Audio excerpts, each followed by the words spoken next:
សម្រាប់បងប្អូនណាខ្លះដែលប្រើប្រាស់ជាមួយនឹង Facebook ណាហើយតែងតែភ្លេចជាមួយនឹងលេខកូដ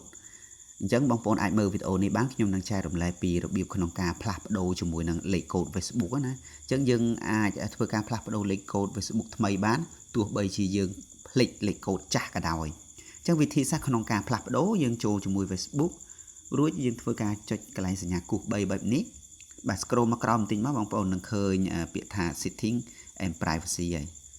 បាទបន្ទាប់មកយើងធ្វើការចុចទៅលើពាក្យ setting បន្តទៀតមករួចហើយបងប្អូនចុចកន្លែងពាក្យថា account center បែបនេះអញ្ចឹងយើងចូលទៅធ្វើការផ្លាស់ប្ដូរលេខកូដណាបាទអញ្ចឹងយើងចុចកន្លែង password and security មកអញ្ចឹងបន្តមកទៀតបងប្អូននឹងឃើញពាក្យថា change password ហើយបងប្អូនណាបាទអញ្ចឹងយើងចុចត្រង់ចំណុចហ្នឹងមកបាទបន្តមកយើងធ្វើការចុចទៅលើឈ្មោះ Facebook របស់យើងណាបាទបន្ទាប់មកវានឹងបង្ហាញ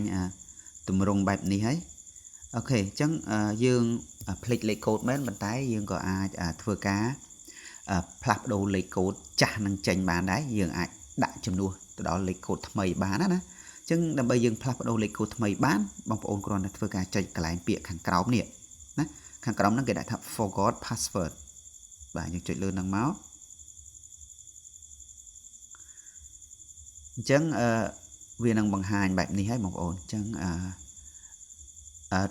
វានឹងធ្វើការផ្ញើជាមួយផ្ញើសារមកណាបាទឬក៏លេខសម្ងាត់តាមរយៈកម្មវិធី WhatsApp បាទឬក៏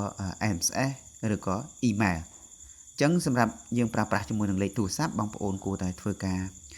ដាក់ជាមួយនឹង MSS ទៅឲ្យវាងាយស្រួលក្នុងការបង្ហាញលេខកូដសម្ងាត់6ខ្ទង់ហ្នឹងណាបាទពេលយើង select បែបហ្នឹងហើយយើងគ្រាន់តែធ្វើការចុចពាក្យ continue មកបងប្អូនណាចឹងបងប្អូនគ្រាន់តែវាយជាមួយនឹងលេខដែលមានស្រាប់នៅលើនឹងមកបាទយើងវាយឲ្យត្រូវមកណាបងប្អូនបាទបន្ទាប់ពីយើងធ្វើការវាយលេខទាំងអស់ហ្នឹងហើយយើងចុចពាក្យ continue នៅត្រង់ចំណុចខាងក្រោមមក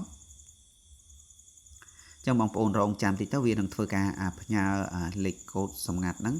តាមរយៈទូរស័ព្ទដៃរបស់យើងដែលយើងបានយកមកបង្កើតជាមួយនឹង account Facebook របស់យើងណាអញ្ចឹងបងប្អូនអាចធ្វើការរងចាំបាននៅពេលដែលវាផ្ញើសារមកបងប្អូនគ្រាន់តែធ្វើការវាយលេខ6ខ្ទង់នៅត្រង់ចំណុចហ្នឹងបន្ទាប់មកយើងចុចពាក្យ continue ជាការស្រេចអរគុណ